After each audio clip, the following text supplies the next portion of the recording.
Hi, in the name of Christ, how you doing?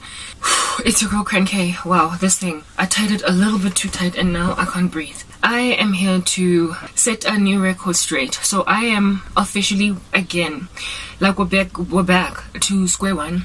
To disabling comments on TikTok, even though it means there is no growth for my what they call it on TikTok account, right? Even if it means stagnating growth on my account, because essentially what I'm currently praying and fasting for is for my YouTube to be broken loose. TikTok is just for me this environment where I'm going to try and see who I can snatch out of the flames of hell to help them come around to be better people. But I'm not really on a business mindset got TikTok, even in the slightest. So I realized that if this thing is causing me to be ouchy, then whatever. The comments section on the comments algorithm, how the comments interact with the algorithm on TikTok is different from YouTube, in that TikTok comments take your content far and wide, yonder, up and down mountains, frolicking about like a deer and a doe, whereas on YouTube, comments mean nothing. With or without them, you're good. So there is this lovely Christian lady that I follow on YouTube. She is ever talking about the rapture. That is basically the niche of her content, and I love listening to her. And one thing she said in her videos really just sort of kind of caught my ear, and I was like, oh, that's such a lovely strategy, you know. She says that her husband is the one that reads her comments and deletes mean ones and leaves her to go into the beautiful meadow, frolicking up and down like a doe and a deer in that mountain and that valley. Yeah, on the good comments. People who basically don't speak smack in the comment section because they just like have a disease or something, right? And I was like, what a lovely strategy. But it's a pity I don't have a husband or some admin person that will take care of my comments on YouTube, so I don't have to read rubbish. Do you understand? Otherwise I would allow comments. I would, because it really is interesting to find out what people think, hear what people have to question, gauge constructive criticism, have an intellectual discussion, interchange ideas. That's how we grow. The Bible says that iron sharpens iron. Just like iron sharpening iron, one man sharpens another. So it's really important to have comment sections on social media open for those reasons.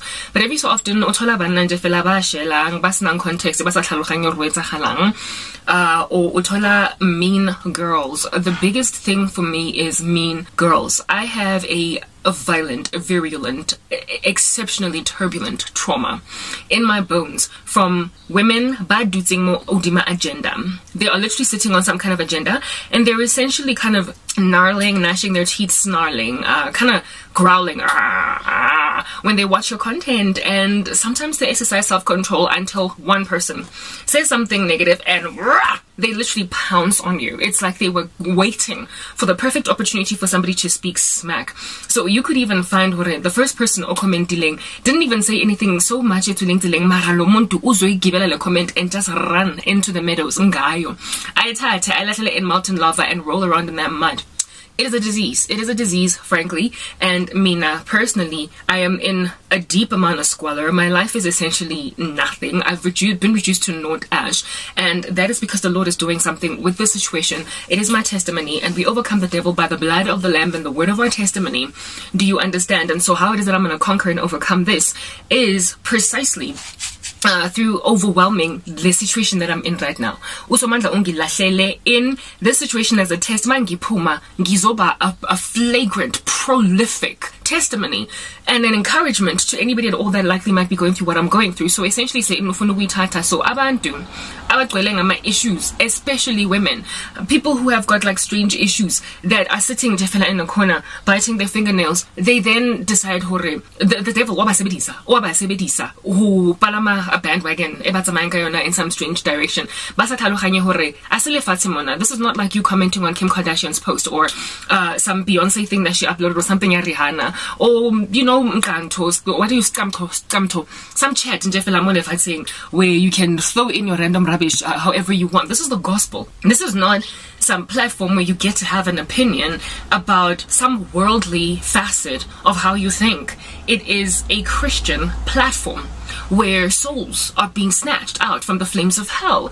And if your soul is in dire need of redemption, a constructive comment I will take in my stride. One where you are questioning certain things. Like there's this one girl commenting in one of my videos on some, I'm innocently just asking, I had a piercing on my lip and I took it off because I felt like maybe as a Christian woman I'm not supposed to do so. Just let me know what your thoughts are around it, because I can see you're also kind of pierced.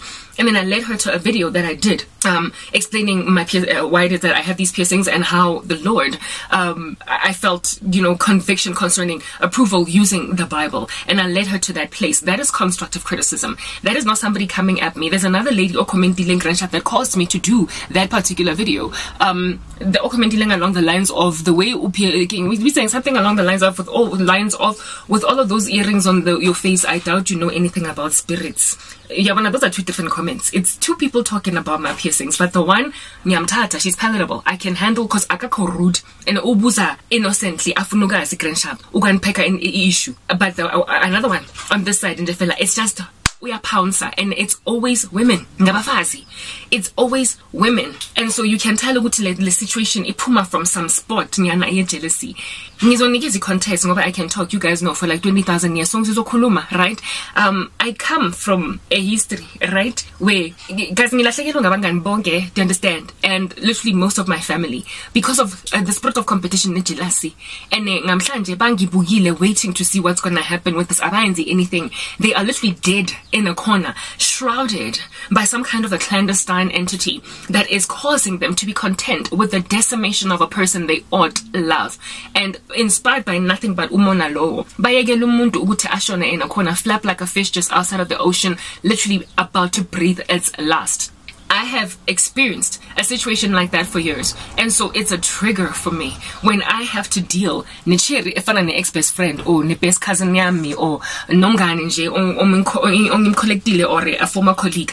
I literally watched people act like there is no travesty happening in the room, like angizwiswa ubuhlungu, like there is nobody actively trying to push me off a cliff to my demise when it started to happen, because these people were literally holding on to something in their hands, and when the opportunity was given them to finally get what they want out of me or finally bring me low, either stood back and did nothing or bangena bafagaza, and then I was shocked and surprised on some. I didn't know you were like that. I didn't know you felt that way about me. I have no clue that thing. The Bible says, ne, anger is overwhelming, fury is a flood, but who can stand before jealousy?